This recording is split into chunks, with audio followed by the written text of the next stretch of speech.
Now, I'm in the yard of BEITOU Hot Spring Museum. Maybe you have been BEITOU before. Maybe you have not. BEITOU, in the language of Pimpu, it means rich, which. BEITOU nowadays is famous for its hot spring. So now I would like to start from the development of the hot spring culture in BEITOU. In 1894, during the war between Japan and Qing dynasty, the Qing dynasty was defeated, and Taiwan was separated from the Qing dynasty and became a territory of Japan. In 1895, a Japanese named Hirata, Mr. Hirata, came to BEITOU, and he enjoyed the hot spring in the BEITOU Creek. He realized that the quality of the BEITOU hot spring is very good. So he came up with the idea that he would like to have opened a hotel in BEITOU. So in 1896, he came back to BEITOU and bought a house just near the BEITOU Creek and to open the first hotel in BEITOU called Tiangoan.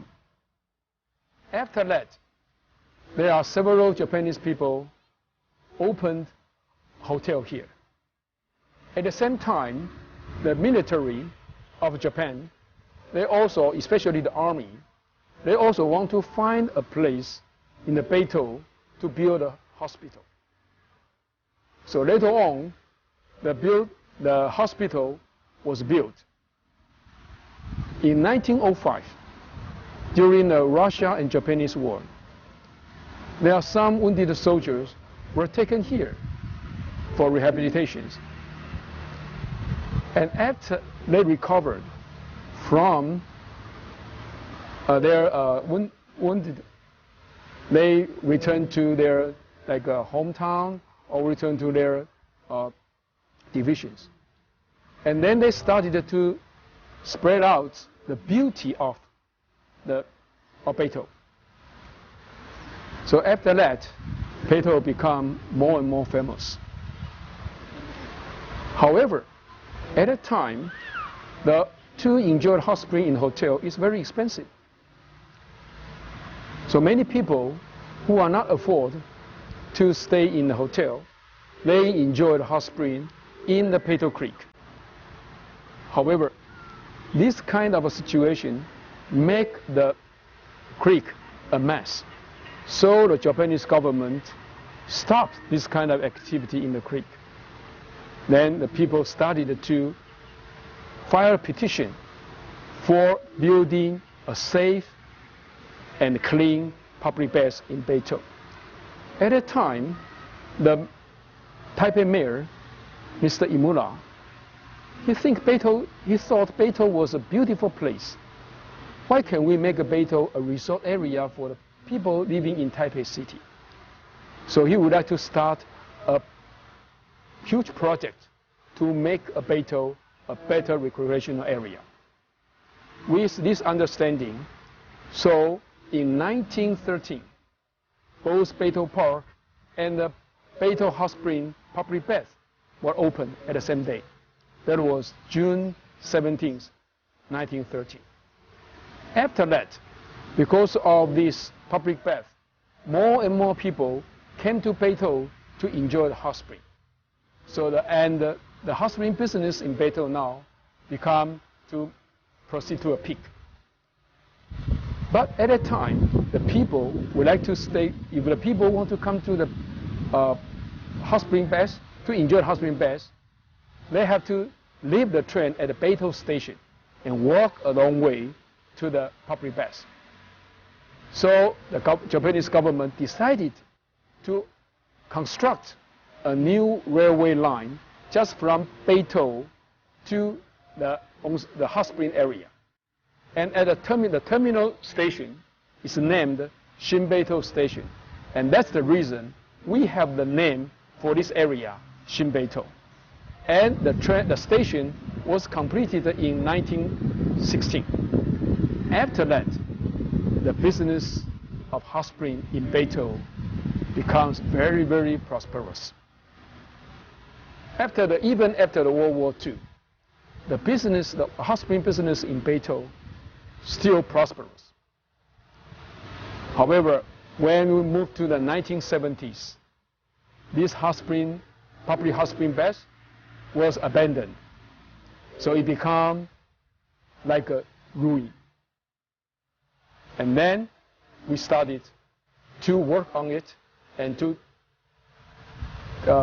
designate it as a historic monument and reuse it as a BEITOU Hot Spring Museum.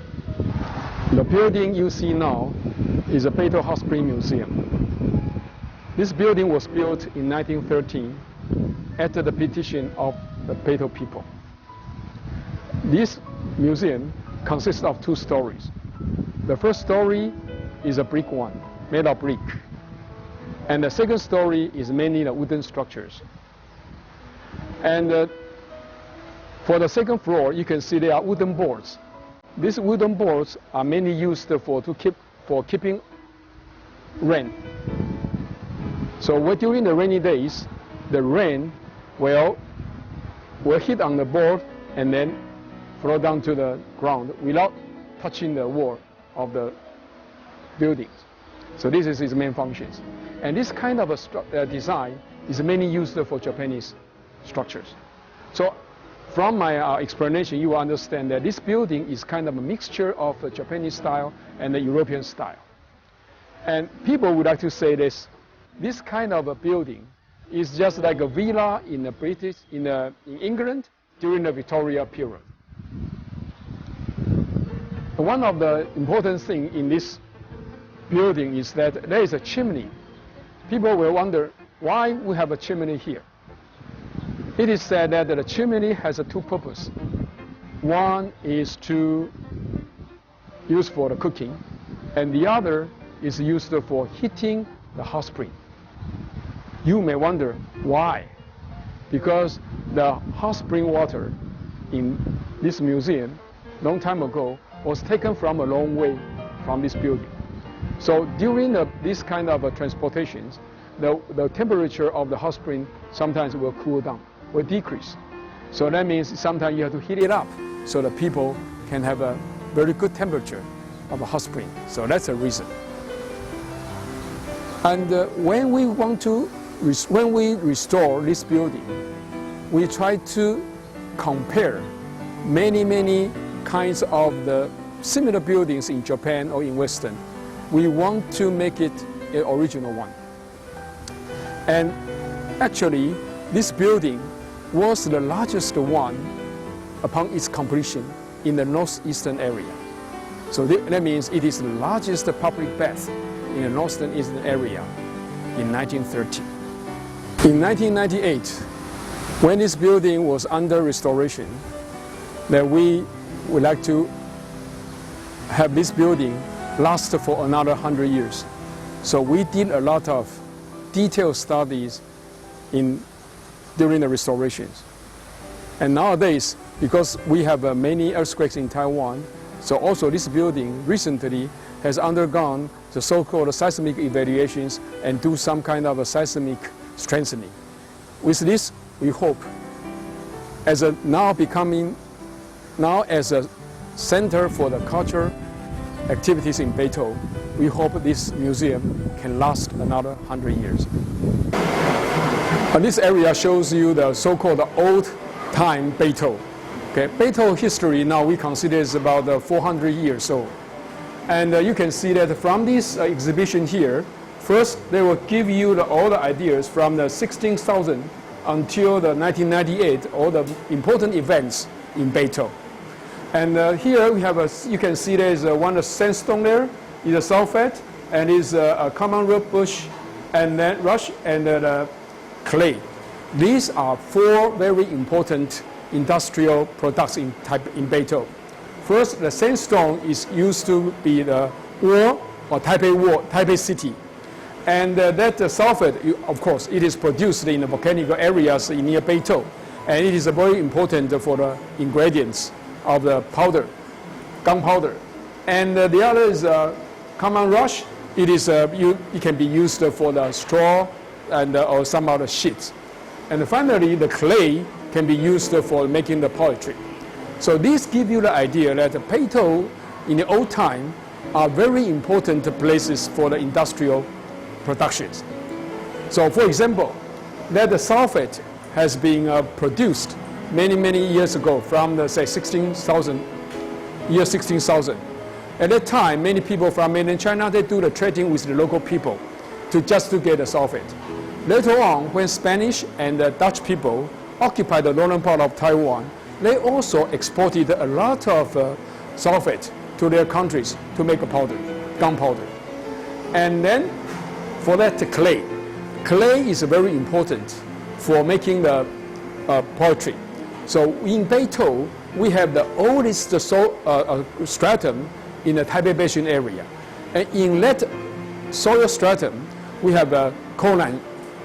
And the coal line is a very important source material for making the poetry. So that's the reason during the Japanese occupation period, BEITOU is a very important place for making the poetry. So we can always say it's the capital of poetry in Taiwan. And then here is give you the idea about the origins of the involvement of this public hot spring. First, you will see that before we have this public hot spring bath here, people would like to enjoy the hot spring only in the BEITOU Creek. And that time they made a lot of hut. However, this kind of a construction made the scene in the river, in the creek, messy. So Japanese government stopped it.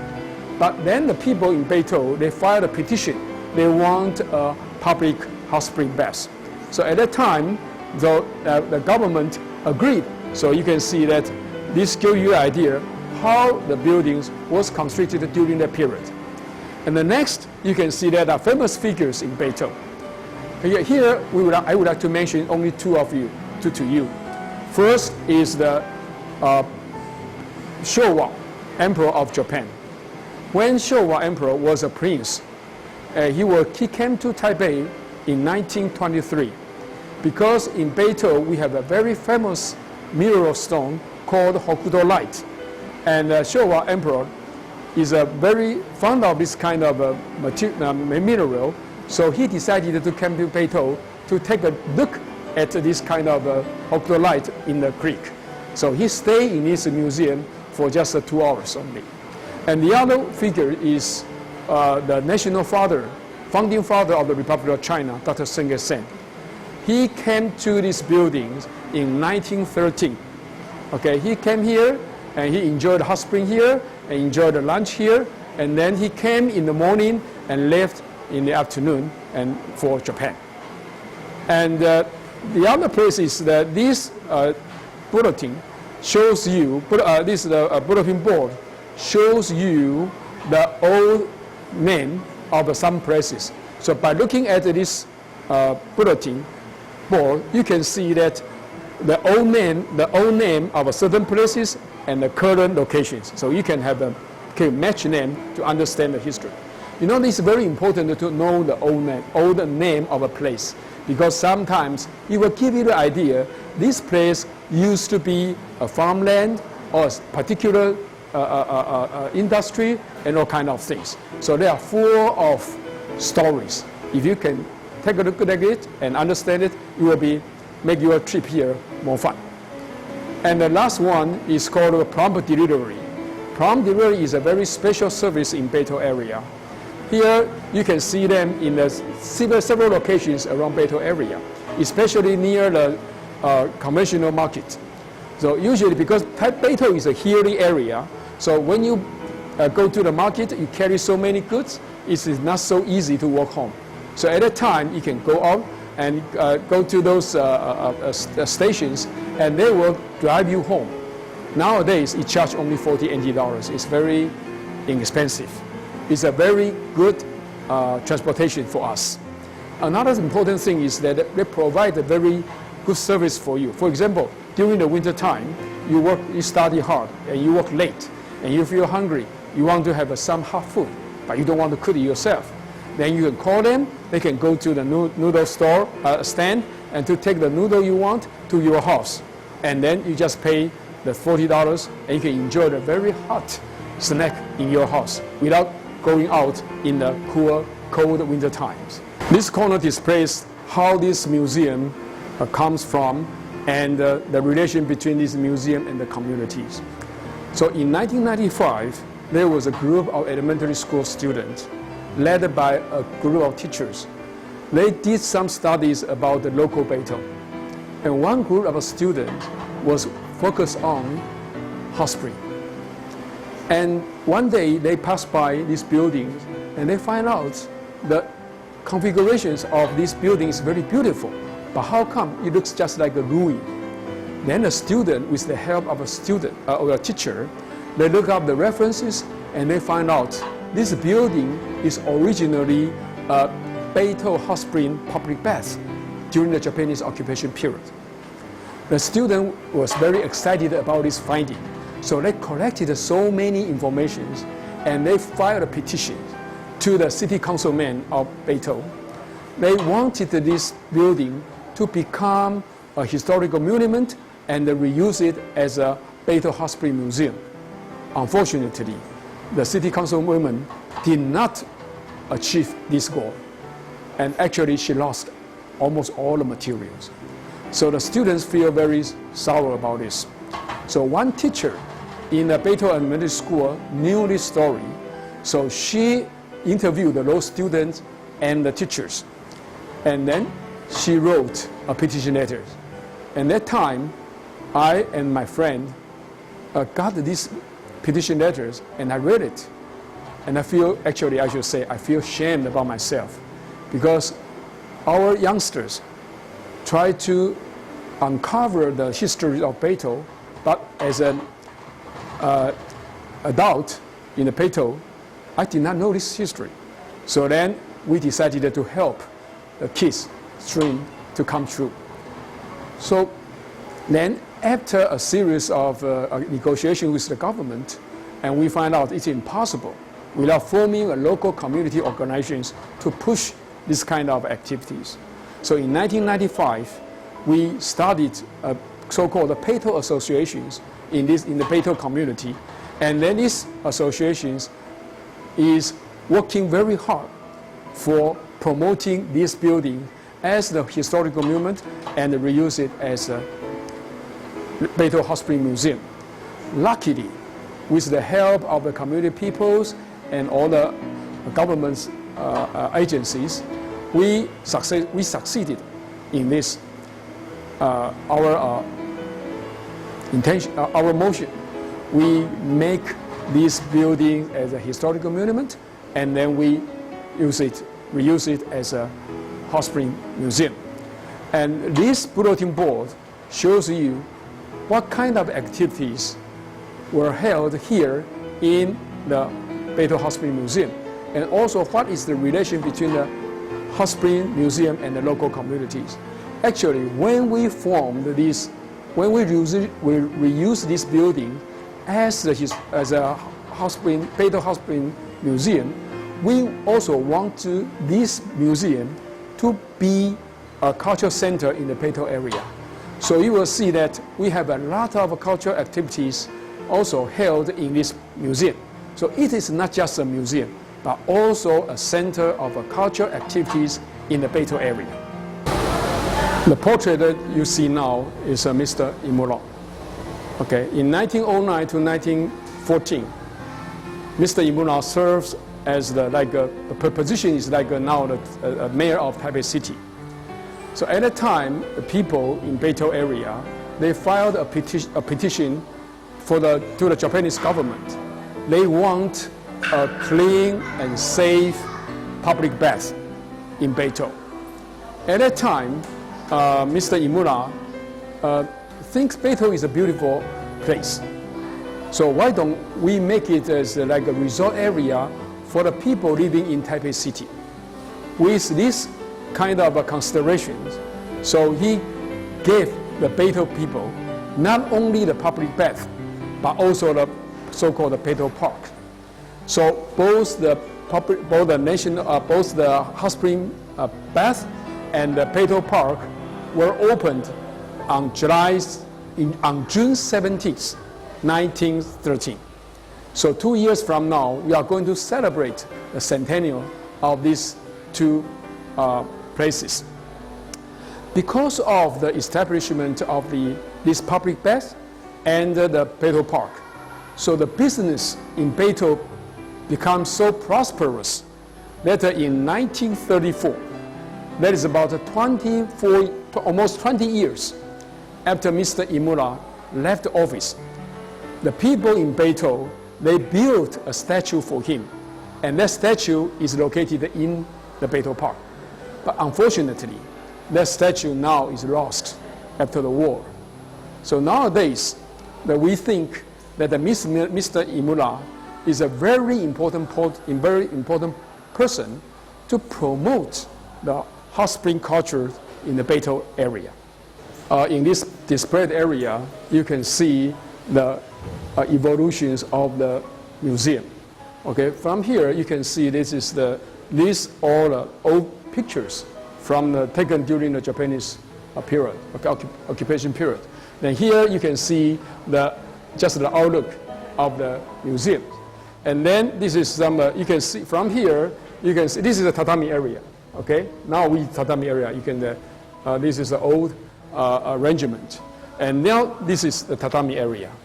Okay, you can see that time there are many, in Japanese they call it the hudon.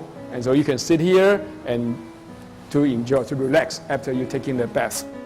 And here you can see there are many people soaking in large public baths. So this is this picture gives you the idea how you can enjoy the hot spring in that big large spring pool.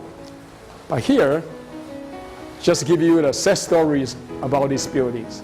And from this display here, you can see how we reestablish these buildings. Okay, and here you can see that this is just before the restorations, and you can see there are many corrupted wooden boards, and here you can see even the roof is on the verge of collapse. And here you can see this is the public bath. So in the old time, it is not this way. So then when we restore these buildings, now we just replace to the original one as shown there. It's just wooden bars. So you can see the difference. But now this is the outlook when we try to dismantle the buildings.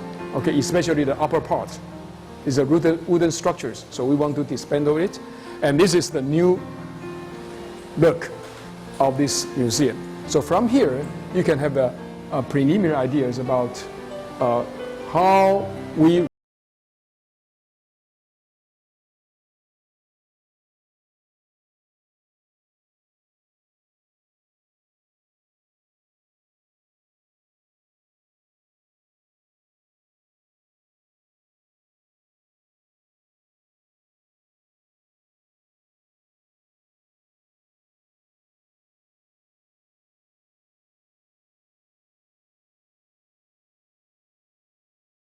the bus, then they have to have some places to relax themselves. So usually this is the place. So you look at old pictures, you will see that many people, they will stay here to talk and have some snack here. So now you can, maybe now in your mind you have this kind of pictures. Many years ago, when you came to the so-called BEITOU public baths, then you will go down to the first floor and then to enjoy the hot spring there. Usually, people cannot stay in the hot spring for a long time. So after that, you feel the hot. And then you will come up to the second floor and sit here in the tatami to cool down yourself. Maybe you have a talk with your friends, maybe you can have some snacks, maybe you can play even a chess here with some other friends. Then after you cool down, then you will go down to the first story again, and then to enjoy the hot spring. After a few minutes, you feel hot, and you come back here. and then to relax again.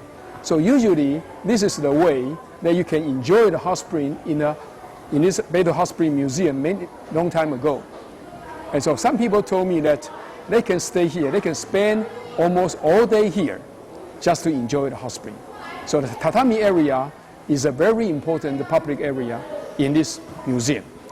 Nowadays, we use this tatami area for many purposes, especially for the performances. So next time, if you happen to come to BEITOU, and you will see many people sitting here to watch some performance, please just come in and sit on tatami to enjoy yourself. So now I'm sitting here to enjoy the breeze. As you can see there, this is an open space. So you can, sometimes if there's a during the windy days, so the wind will come from both sides. So now I would like to share this kind of experience with you. Just imagine, after you took the hot spring bath, and you come here and sit, maybe at say 4 o'clock in the afternoon. So at that time, the sun is about to set. That's the west, and the mountain there, maybe now you cannot see quite clearly. The mountain is called Guanyin-san. That's where the sun sets. So you can imagine, you come from the hot spring, get out of the hot spring and sit here, and here the breeze comes, and you look at the beauty of the sunset. So this makes you feel really relaxed. Because during the Japanese occupation period, there are many hotels in this area. So you know that Japanese style hotel usually is just 2 or 3 floors and with beautiful gardens and something like this. So in this area, because of these hotels, so the scenery is very beautiful. Especially we also have the mountains, and also we have railway stations, and all these becomes a very important factors to cast the movie here. So during the 1960s, 70s, there were many Taiwanese movies cast here in BEITOU. And the reason for them to select this area to cast their movie, there are several reasons. First is there are many hotels. So the actors and the group, they can stay in the hotel. They can stay here for continuously several days. And they can cast the movie day and night.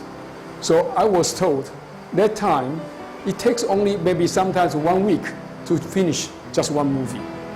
And especially, you know, that the station, it also plays a very important part in the stories. But in BEITOU, we have a called BEITOU station.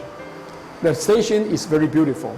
So it also serves as an important scene to cast the movie. So in this room, you will see a movie like this one, old movie, casted in BEITOU long time ago. And on these 3 bulletin boards, you will see that what are the hotels which has been used as the place to cast the movies and the name of the movies. And these 2 bulletin boards will give you the idea what is the old hotel and what is the current situation here. And the other here will tell you about the important scenic spot which has been used to cast the movie here. Now these are the beautiful scenic spots in BEITOU. Unfortunately, because of the development, most of the beautiful houses were torn down, and then a very high-rise apartment buildings were built. So nowadays, it is impossible to see that kind of a beautiful scene in BEITOU now. However, from this movie, you can catch some important scenery spots in BEITOU many years ago. In this exhibition area, the main content is for formations of the hot springs and the types of hot springs in BEITOU and the tributary system of the hot springs in BEITOU area. First, people would like to know how the hot spring is formed.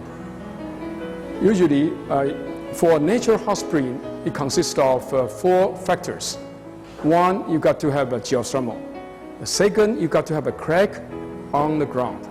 Third, you must have a tremendous amount of underground water. And the last factor is that you have to have the pressure difference so that the water can go out of the ground naturally. So these four factors are taken as the main factors for considering the water is a spring or not. But in BEITOU, we have three types of hot springs. One is called white hot spring. The white hot spring, actually in that area, we usually call it artificial hot spring. Maybe you will wonder why. Well, as I said, we have four factors to decide whether it's a spring or not, hot spring or not. However, in that area, we only have three factors. We have a geothermal, we have a crack, but we don't have any underground water. So in that sense, when Japanese came to Taiwan, they discovered this area, they know there is a geothermal there, and so, but they don't have any underground water. So now they dig a well, and to let the water, the geothermal come out, and then they pour in the spring, okay, into the well, and to boil it, and then when it become heated, and then it came out. So that's what we call the artificial hot spring, and it is, the color is white, so we call it a white hot spring. Now the second one is called green hot spring. Green hot spring is produced in the so-called geothermal body. Okay, the geothermal body is a natural body and it's a volcano eruption. So in this geothermal body, the hot spring is natural. We call it naturally coming out of the ground. But the color is green, so we call it a green hot spring. And its pH value is 1.2 to 0.4. It's very acid, so it's very corrosive. And the third one is called iron spring. Okay, it is produced in the higher mountain area. Okay, and basically in the BEITOU area, we don't use this hot spring a lot. In BEITOU area, the main source of the hot spring is we call the white hot spring, and then will be the green hot spring. But usually we don't use the iron hot spring in the BEITOU area, just in the mountain area. And this model shows you how the hot spring is distributed in the BEITOU area. So now here you will see that we have two systems. One is called south, and the other is called a northern system. Okay, each system will give you the idea what the area in the BEITOU can have the hot spring. Okay, in here you can see that this upper source here, it is the place where the white hot spring comes from. And then here is a geothermal valley there. It is for the green hot spring. Okay, but from this model you can see that most hot spring used in BEITOU area is white hot spring.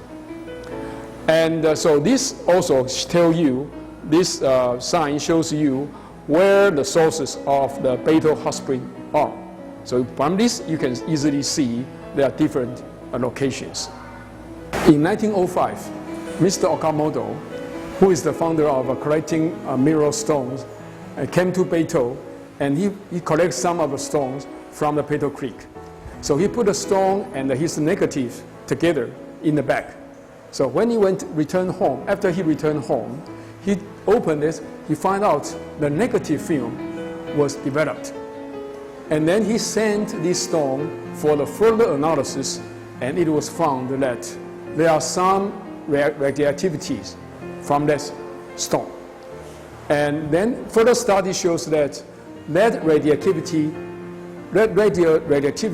comes from the radium.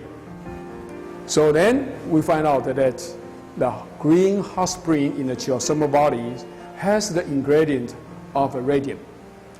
So radium has a slight radioactivity, so people say it's good for health, good for body. However, with this finding, so Mr. Okamoto and his friends, they did an intensive study on this stone. And in 1913, they brought this stone to the St. Petersburg in the former Russia, and then to display it in front of the experts from the world in an international conference.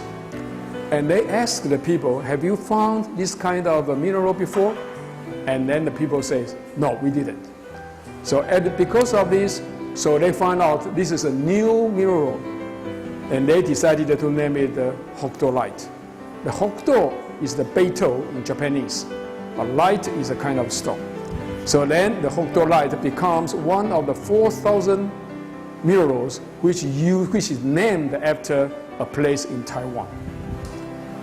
Because of this stone, nowadays only 2 places on earth have this kind of stone, or this kind of Hokuto-light. First, of course, is in BEITOU. The other is in Tamagawa Onsen in Japan. These are only 2 places. But because this stone was precious at that time, it's a new one, so during the Japanese occupation period, this stone was designated a very precious material, so the people were not allowed to go into the BEITOU Creek to take it out. Unfortunately, after World War II, the government did not pay attention to this, but because it was forbidden to take during the Japanese period, so many people dug those stones out, and so they keep it. Sometimes people keep it in the house, sometimes sold it. However, in Japan, they realized the importance of this mineral stone. So even after World War II, I should say this, they designated this stone in Japan as the precious mineral. And this is the only kind of mineral was declared as a precious one in Japan. So nowadays, the people in BEITOU, we try to work hard to designate this mineral stone as a precious stone in Taiwan. We hope that we can succeed in the years to come. For this stone, there's a very important information I would like to give you is that in Taiwan, we have a Nobel Prize winner, Dr. Li Yuanzhe. When he studied in the National Tsinghua University, his master's thesis is for the radioactivity of BEITOU stone. And so this gives us a very inspirations.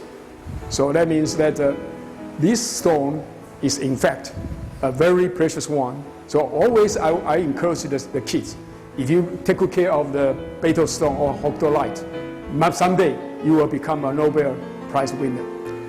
But I would like to mention that BEITOU stone is just the rock in the BEITOU Creek. But when the green hot spring flows through the BEITOU, so they have some chemical reactions, and then it start to crystallize on the surface of the rock. And that thickness of the crystallizations is about 1 centimeter for every 125 years. So it takes longer time to have this kind of crystallizations. But because of the locations of the Hokuto-light in the creek, so you will see many kinds of stones, the style or the configurations or outlook. Okay, so from here you can see different kinds of outlook of this BEITOU, so-called BEITOU stone or Hokuto-light. Of course, that's because of different locations, and you can see it. Of course, this big one here, it weighs about 800 kilograms. Okay, and it is a very important stone now in this museum. Okay, and all these BEITOU stone or Hokuto-light are the donations from the local people who used to take this from the creek. The place you see now is a large hot spring pool in this museum. And this large hot spring pool is mainly for men. And it is built in a Romanian style.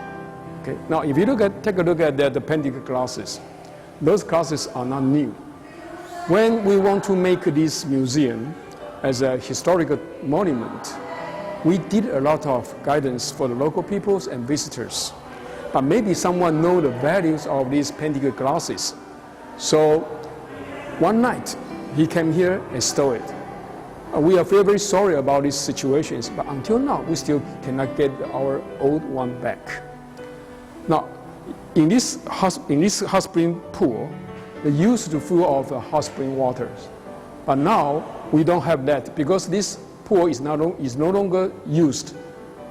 But however, you can sometimes, if you come here, you can see there are water, okay, small amount of waters inside the pool. These are the underground waters, okay? Because of the underground water in this area is very high. So this underground water has a large pressure, so it will come out of the ground. But at the time, when we make these buildings as a historical monument, we are thinking of, some people are discussing about if possible to block those water. However, we think it might be jeopardize the buildings. So we decided to let the water come out naturally, and then over a period of time, then we use a small pump to pump this water out. So when next time you come here, you see the water there, please don't be surprised.